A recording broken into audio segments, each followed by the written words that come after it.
Dating times are tough in the United States. It is a literal jungle out there. I don't want to disparage my countrywomen by any means, but I also want to be honest about my dating pool experience in the United States and what was available to me at that time period. But first, a little bit about me.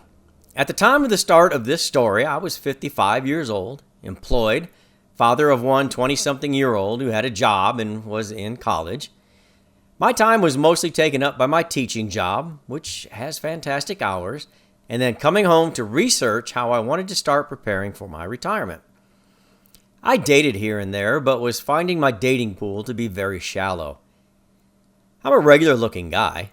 I've been athletic my whole life and have stayed in shape and regularly would get mistaken for being a decade or more younger than I am. My only debt at the time was a mortgage that was nearly paid off, and I had an almost perfect credit score. Even my dog and my daughter found me fun to be around, and all I was hoping to find in a female was someone in my age group that could match my qualities at least a 75% scale or more. I searched and searched, but it seemed impossible to find what I perceived to be my realistic minimum expectations for a date. My possible dating options generally still had school-aged children in the home, or they had no job, or they had no transportation, or they weren't able to walk around the park without having to stop. They hate their exes but communicate with them frequently. They were also saving up for their next sleeve tattoo and wanted me to remember their pronouns and the pronouns of their children. As it appeared, I would not date anyone who wanted to date me. Eventually, I gave up. Literally every Saturday, I would stop at the carryout and pick up a six-pack and sit at home and drink beer and watch either car shows or Alaska shows. This went on for about 2 years, and my daughter would come over every Sunday and watch the TLC show 90 Day Fiancé with me. What a train wreck that show still is. It became even more of a train wreck when one Saturday I brought home 2 six-packs, watched a 90 Day Fiancé marathon, and I woke up Sunday with a headache and 275 notifications from women all across the globe from an international dating site that allowed drunk, lonely American men to sign up and pay the fee for a 30-day membership. I was horrified at first, but I decided to make the best of it and scroll through a few profiles. I then made the decision to wade through the 275 messages I had received on my drunken profile creation. I hadn't even filled it out completely, so I went back and decided to be 100% serious and honest about my life and my expectations for a relationship. I'm previously married and had decided not to play any games whatsoever, and maybe, if I'm lucky, lightning would strike and I would find a suitable companion. I entered my true weight and height, as well as posting unfiltered pictures of myself in regular clothes, full body length, doing nothing to hide my imperfections. I stated that I was looking for a long-term relationship leading to marriage, and I wasn't looking for anyone raising children, as I had already lived that portion of my life. Then it came to put what I wanted in a possible match. I came up with female, petite, height, weight appropriate, no young kids, 35 to 50 years old, English speaking, employed, willing to work, willing to relocate to the U.S., willing to be partners in love and finances. I didn't want to limit myself by picking certain countries or skin tones or hairstyles, etc. Once I finished this task, I felt that I was being fair and dove into the first message, and then the next 274 were waiting. This was a daunting task that was going to take a few hours, so I devised a system. I was going to stick to my expectations to see if they really read my profile or were just hitting every new profile looking to scam the new guy. My first stop was to look at their profile picture to see if they were at least reasonably average or more. If so, I would read their profile. If I was way out of their age bracket or they were way out of mine, delete. If they have small children at home or were separated, delete. No job or career, delete. If they passed that first step, I would read their message carefully. I know making the first move is difficult, so if they made a reasonable effort to get my attention, I would write back a quick message referencing something in their profile to let them know I had read their profile. I messaged back very quickly those in opposite time zones. I would have to wait 12 hours for a reply for those in opposite time zones. By the end of the day, I had narrowed some choices down to about 40 profiles that emailed me back and appeared interested. I thought I was on the right path and would have my future wife picked out within the first week. That is until I woke up for work Monday to a great big shock. When I woke up in the morning after wading through my first haul of 275 interested women from around the globe, I was shocked to see that I had another 250 new messages waiting on me. I won't bore you with my vetting process again, except to tell you that by the end of the next weekend, I had been through about 1,200 separate profiles.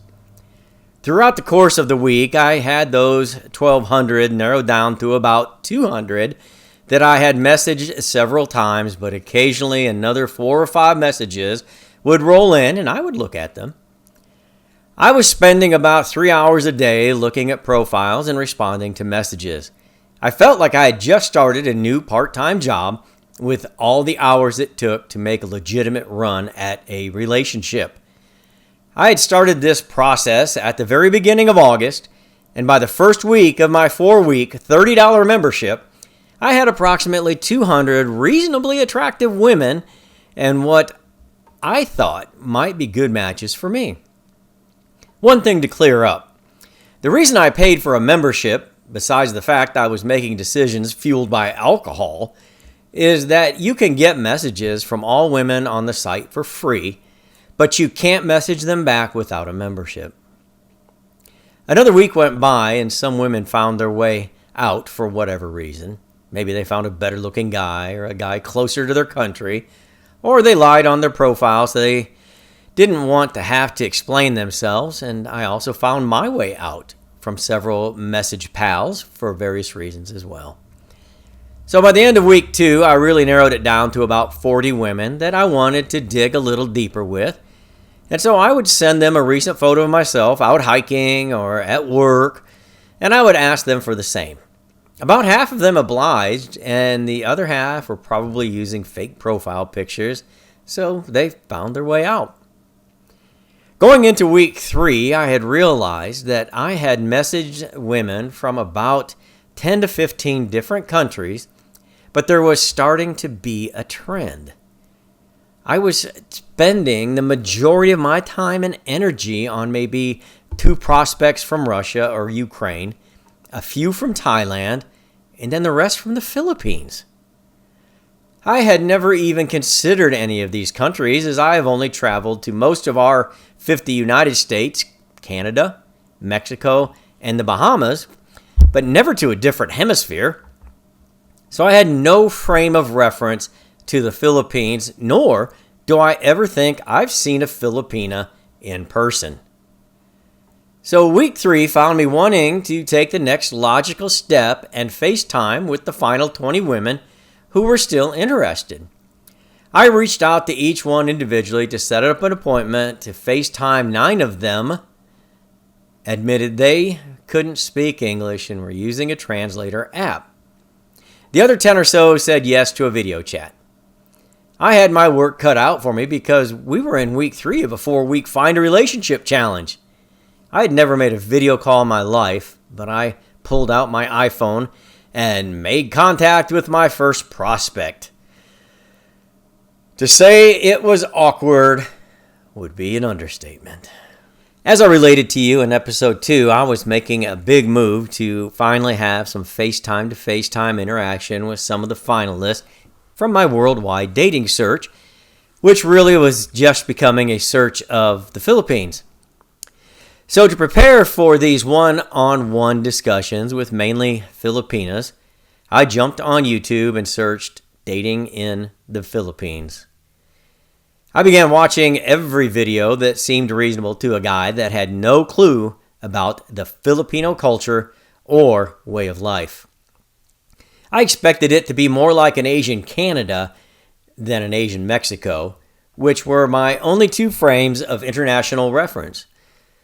Looking back, I still watch some of the vloggers from back then, but I quickly found out many of the vloggers were full of BS and just guessing to make content. I am really glad I made viewing YouTube videos a priority, as it came in handy throughout my video calls. The Philippines is 14 hours ahead of my time in the fall season, so you will either be video calling them when they first wake up, or they will be calling you when you first wake up. This will be an important fact that will lead to my ultimate relationship choice. I found out that a large percentage of the Filipino people are taught English in high school and college, so it would be more likely that I would have success in communicating there. Looks are important, but I'm a guy who enjoys great conversation and a sense of humor, so speaking English would be high on my list. The first young lady I called was out of my age group. I said I wouldn't do it, but she was so darn pretty. Very petite, shoulder-length dark black hair, blue eyes, which is very uncommon there, and beautiful light brown skin, and I enjoyed chatting over Messenger with her. So Anna was my first call. When she showed up on screen, she looked very young, as most Filipinas do, so I verified her age at 25.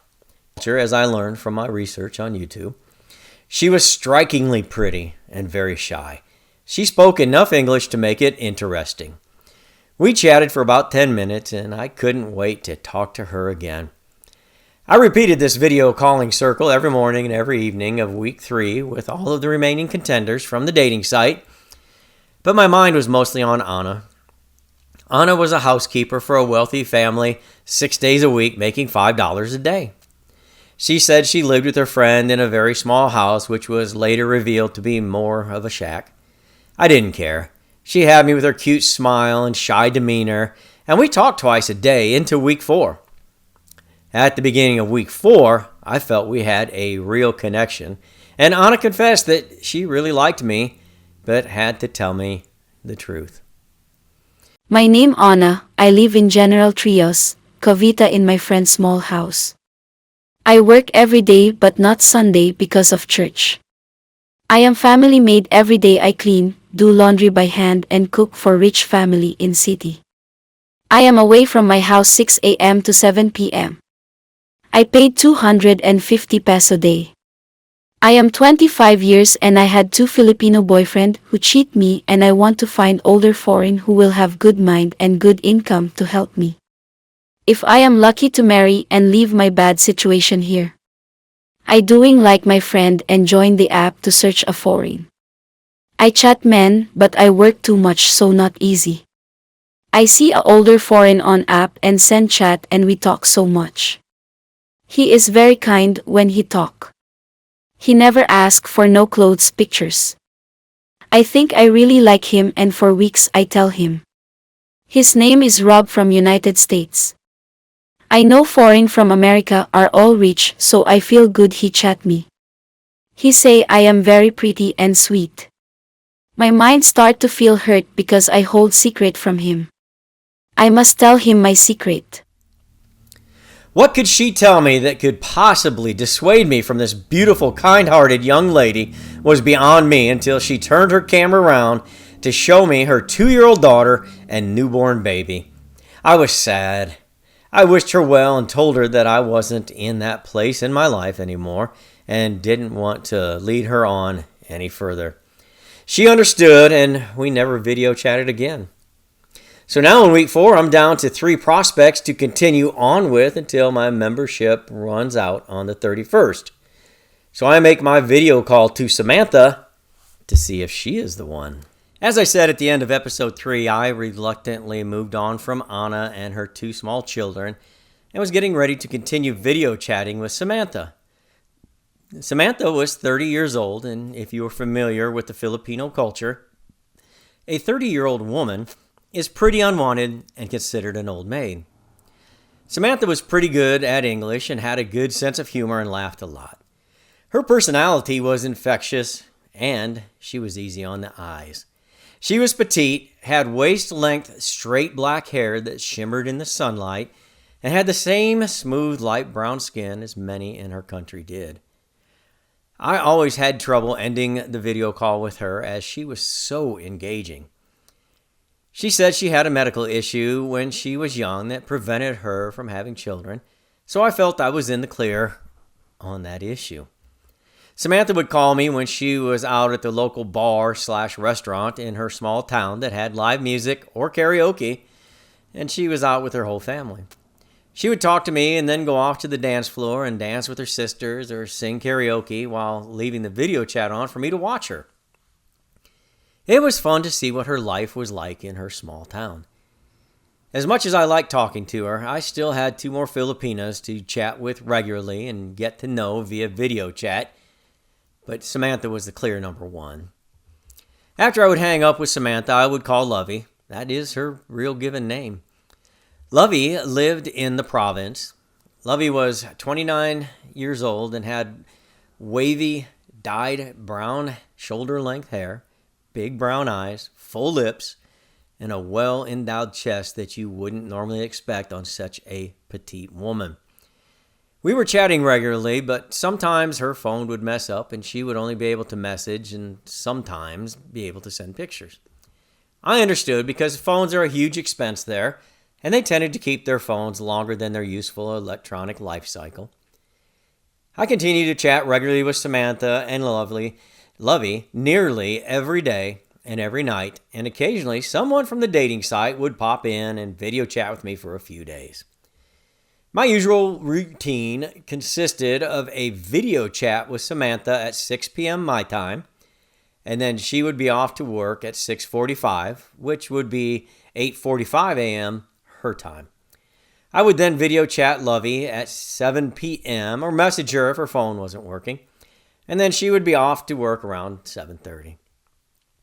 I would eat my dinner and I would check my dating site messages, but they were really drying up by then, and that was okay because I was busy trying to make my final decision anyways.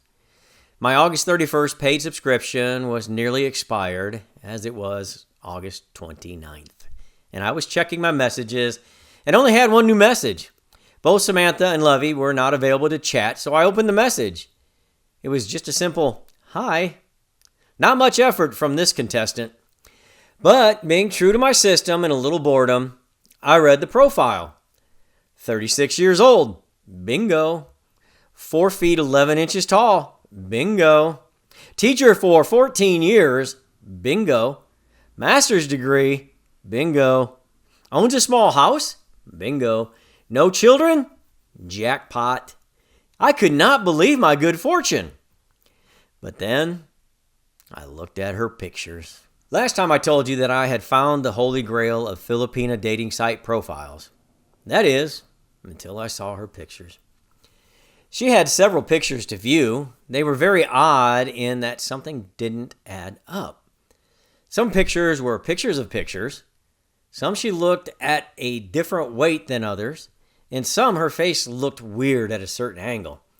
Now, when I tell you in the looks department, Anna was a solid 8.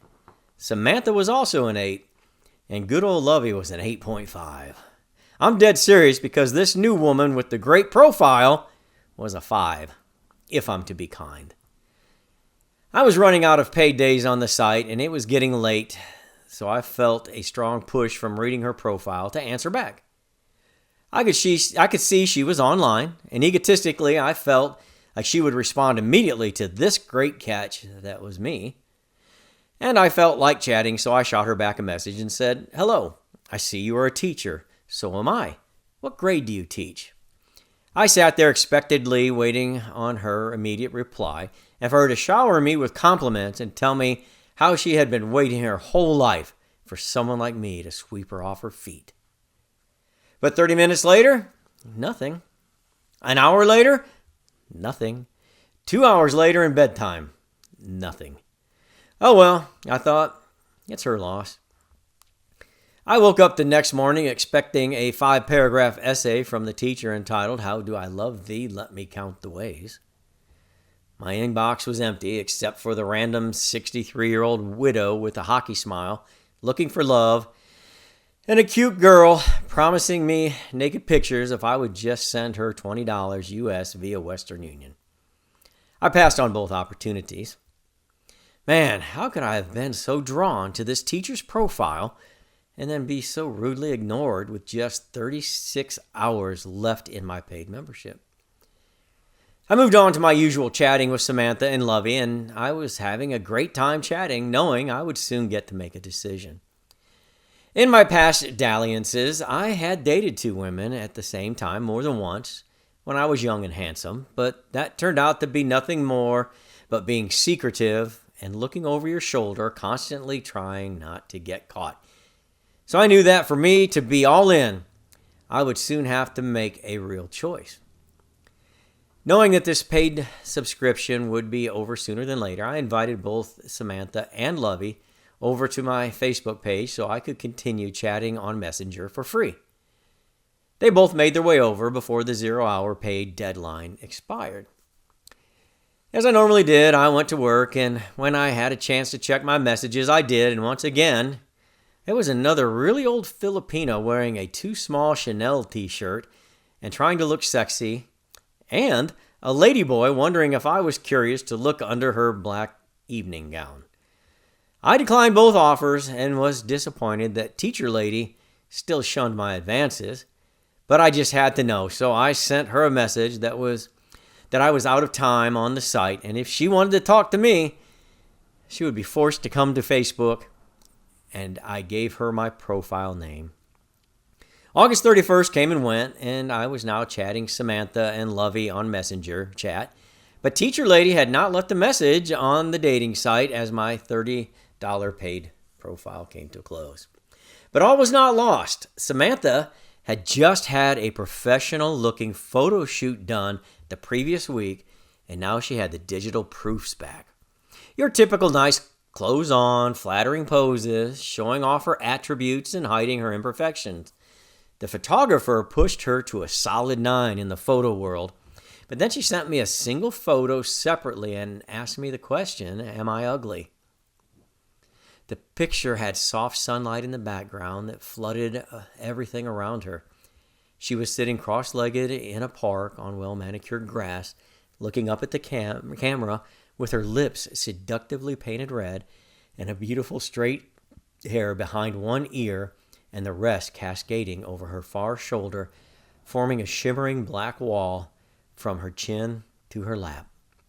The photo was taken from the side, and she was wearing a sheer white sleeveless top, no bra, and exposing just enough of her left breast to keep it classy, but to also enough to make this old man weak in the knees.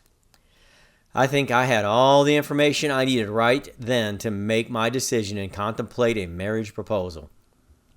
That is, until I opened a message from Lovey, and you will not believe what she was proposing. With Samantha and her fantastic photo shoot fresh on my mind, I moved over to a message from Lovey.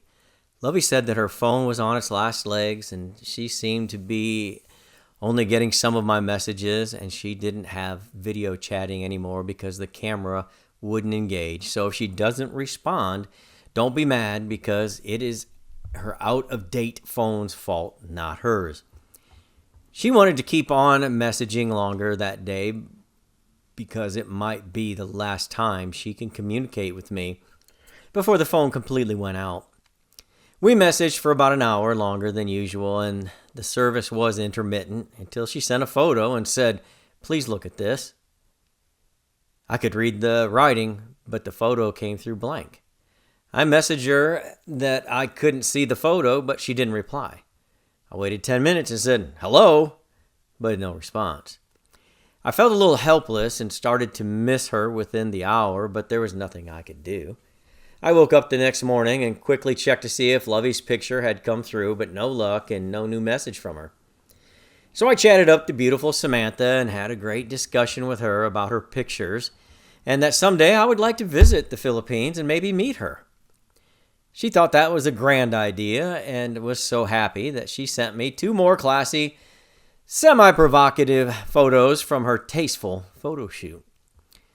I must have been really feeling the connection because our 45-minute discussion flew by in a heartbeat. I carefully moved her photos over to my iPhone picture storage for safekeeping, and I must admit I felt like a brand new man with Samantha firmly in my corner. Times had changed in the U.S., and I believe so did the women available to date me. So you can understand why I was on cloud nine when I went from 0 prospects to not one, but 2 beautiful women hanging on my every word and anxiously awaiting my every message. Speaking of messages, a few days later I had a message from an unfamiliar name in my messenger inbox. Lilette was requesting to message me. I went to check the validity of this message, and lo and behold, it was the teacher lady. At this point, I was heavily invested in Samantha and Lovey, and in my mind, I'm like, the nerve of this woman to assume I saved a place at the video chat table for her. I mean, after all, she had not responded to me in almost 2 weeks. Does she not know how in demand I had become? So I opened the message to give her a piece of my mind, and she had acted as if she hadn't put me on hold for 10 days and just answered my one question and proceeded to ask me questions about my employer, about my living situation, about my education, about my adult child, and about my intentions should she entertain chatting me. I was a little teed off. But I went ahead and answered all her questions only because she had such a perfect profile, and I wanted to catch her lying on her profile. But before I could continue my passive-aggressive approach, Lovey popped back into my messages after several days of silence, and I couldn't click on her message fast enough. Even better news, I could finally see the mysterious photo she sent me a week ago, and it totally wasn't what I was expecting. I had really been missing my messages back and forth with Lovey. She hadn't sent a new message since the time she had been expressing that her old phone was intermittent at best and couldn't video chat anymore, and couldn't send pictures very well. I missed getting pictures from her because, as I said, she was a very attractive Filipina and stood out from most not only because of her beauty, but because you couldn't help but notice how well endowed she was in her chest area. She never showed any cleavage or anything, so it wasn't like she was trying to show off. But when she wore a normal t-shirt, as most Filipinas I chatted with did, it was a focal point you could not ignore. But I digress. After over a week of no messages from Lovey's dilapidated phone, here she was, in the flesh, on my phone, with what I was sure would be a profession of her love and a description of her life being desperately boring because she missed chatting with me. I hurriedly punched the notification and waited what seemed like minutes for the mystery picture to load. As it slowly pixelated, I began to remember her other photos she sent prior, usually in running shorts and a t-shirt that accentuated her assets with her one-room, unfinished, cinder block house wall and unmade bed in the background. That may sound unappealing at first, but I felt that because I knew her personality deep down, I could see things in the way she stood, or the way she held her hands, or the way she was smiling or smirking. I looked forward to those innocent pictures from a beautiful girl. And as this mystery picture finished loading, my mind was racing with anticipation of what hidden messages her body language held for my eyes only. Then the mystery picture came into focus. My heart was literally racing, my breathing was heavy, and the mystery picture revealed itself. It was an off-brand phone. A picture of an off-brand phone with no explanation. Did she get a new phone and wanted me to know that she was doing everything she could to get it set up and get online back to our deeply connected relationship? I just sat there waiting and nothing else happened. Anyway, it was time for my daily morning call to Samantha, so I mentally switched gears and waited for her to buzz into the chat. Nothing happened. I tried again. Nothing. Well, maybe she had to leave early for work. I left her a sweet message and went about my work day. I really couldn't concentrate on work, which was okay because it was very slow and my mind was trying to figure out what Lovey's cryptic message meant. I ate my mid-morning snack and I got a messenger notification and I perked up. I know it sounds weird, but after so long of feeling neglected by the opposite sex and then having various attractive women vying for your attention, you kind of get addicted to the rush of the messenger notification. My mind went first to Samantha. I was sure she had finally saw I called and wanted to assure me she was okay, but couldn't talk due to work restrictions, or maybe it was Lovey telling me she got her new phone set up. But no, it was Teacher Lillette.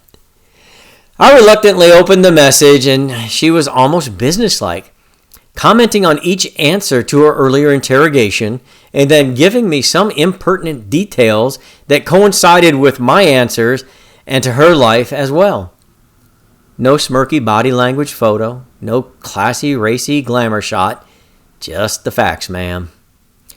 I begrudgingly answered her questions and made some small talk about something I saw on YouTube about her country, and before I could finish, I had a message request from another Filipina-looking profile that I had never seen before. So I cut short my messaging to Teacher Lillette, and I went to see if this message held something different. And different it was. Out of boredom, I had been replying to a message from Teacher Lillette when a new message request popped up. So I popped out from Lillette and popped into my request to see a new person was sending me a message. The username was Angel, and Angel had also sent me a friend request. So I jumped over to Facebook to see what she was all about. She lived into the province and it looked somewhat remote. There were pictures of her with family members working in a small rice field and harvesting coconuts and a big cow-looking animal called a carabao. Angel looked different than my current love interest, Samantha and Lovey. She looked unrehearsed, if that makes sense. No makeup, no hair products, no clothing that would stand out. Just a farm girl living her cultural heritage life naturally and deep in the province. Angel's Facebook profile said she was 31 years old, a high school graduate, no kids, single, and obviously hardworking. There was something about a hardworking, naturally pretty woman that appealed to this farm boy. Kind of like an instant connection to my past. I knew what she was doing in every picture, and I knew the level of strength and perseverance it took to live that life on a daily basis. So I headed back to Messenger to answer her message request, but on the way, a notification from Lovey buzzed in. If you have been following along, Lovey has been absent due to her phone malfunctioning because it is wore out and out of date. Her last mystery message was just a photo of a phone with no context or comment. But first, I hadn't heard from Samantha in about a week of me sending her daily messages, checking in to see what happened or where she was, but to no reply. This would more or less be my last shot at making an effort because I was starting to feel ghosted by Samantha. Number one, I didn't want to appear to be begging for attention, and since it was clear she moved on, I really didn't want to waste her time or mine when I obviously have other hot prospects in Lovey and now Angel. So I go over to Lovey's message thread and it shows she has attached a picture. I tap on the photo hoping it is not another picture of her phone. One of the problems with her phone is that it pixelated while downloading pictures, probably due to the outdated technology. But as the new blurry picture pixelated, I could see the familiar cinder block wall as the backdrop and the bottom of the bed in the background, and then it looked like Lovey kneeling on her bed. I could see she was wearing what looked like her usual light blue running shorts, her shoulder-length hair coming into focus. My mind raced to the thought that she wanted me to read her smile and her body language in a picture taken just for my eyes. Surprise! The picture was for my eyes only, but it wasn't a set of teeth she had on display. Just to recap, Samantha has ghosted me much to my displeasure. Teacher Lillette was an okay, friendly chatmate, Angel has jumped into the mix from the province, and I just got a very non-mysterious picture message from Lovey. As I said, Lovey was an attractive woman with noticeable assets who was having phone trouble. Lovey sent me a picture of a phone and then disappeared, only to return with a picture of herself topless, kneeling on her bed with the cinder block wall in the background right where I remembered it. I was overwhelmed, to say the least. Sure, we had been talking for about a month or so, but this turn of events has ratcheted it up several notches. How should I respond? What should I say? I mean, is lunchtime a good time to propose marriage? As I gazed at my newfound fortune and future wife, I decided to take a minute and calm down and talk myself off the ledge. But these sort of decisions had to be made post-haste. I could not leave this woman literally hanging out to dry. So I began to carefully craft a rough draft to consider before I send it out for Lovey to see. She must understand my sincere appreciation for the intimate, personal photo she has entrusted for my eyes only. She should also be aware of my growing feelings for her. So I slowly pecked away at my keyboard, hoping that my message will seem like poetry to her ears or like a cold drink on a hot summer day. I was almost finished, but decided to take a short break and look at a new message from Angel. It was a video message that she entitled, "Here You Are," meaning I had asked her to take a short video of herself doing something she did every day on the farm. The video showed her outside their very small cinder block and tin roof house as she walked across the yard that had been worn bare by chickens and other farm animals. And she said in very broken English, "I am going to the edge of the forest to collect root crops for dinner." She propped her camera up on the ground and showed her very thin frame struggling to pull at the top of a plant time after time until the dirt finally released its bounty. It was with a very proud smile that she came to the camera and said, "We will eat this for dinner," and closed the video. That was quite possibly the cutest and sweetest thing I had seen in a long time. I was happy to have gotten that video. I went back to my carefully worded correspondence to my amply endowed future spouse, Lovey. As I was about to hit send, she sent me a message that completely told me where she stood, and I couldn't have been more happy that I didn't hit the send button quite yet. Lovey's follow-up to her unexpected, exciting video was a very telling message. Not at all what I was expecting from my future wife and life partner that I had been building up in my head. Her message was very simple. "If you will buy me the new phone, I will look like this every time we video chat." I was devastated. There's no fool like an old fool. Of course she didn't want this old man with his old life and his old way of thinking. I was such a rube to believe that such a young, vibrant woman could want anything to do with me. All of my unpleasant dating experiences from the U.S. came flooding back, and as I hit the block button on my first Filipina scammer, I closed my phone to take a break from the madness I was creating for myself. I was so embarrassed that I did not even look at my phone for the rest of the day. How could I let some flowery words from women I hardly knew make me such a sucker? As the sun set and I cooled down a little, I got a notification from Teacher Lillette, and even though my rear end was chapped, I thought, this is a safe bet. I don't have any romantic feelings for this girl with the homely pictures, so I could at least converse with my chat mate without fear of embarrassing myself twice in 12 hours. So I messaged her back and forth a few times, and then she asked if I wanted to video chat. I flatly said no, I'm busy, and got off the phone. What I like about this woman is her personality. I don't want to look at her in person and lose the one solid thing that brings me comfort, meaning her personality. So off I go to bed to brood about my day's misfortune and stew that it's been well over 2 weeks since I heard from Samantha, and I was hot about it. And things with Angel were just beginning, but they were lukewarm at best. When I woke up for work the next day, there it was, finally a message from Samantha after 17 days of radio silence. Her message was a simple, "Hey, what's up?" This infuriated me to no end, so I began typing her a message she soon would not forget.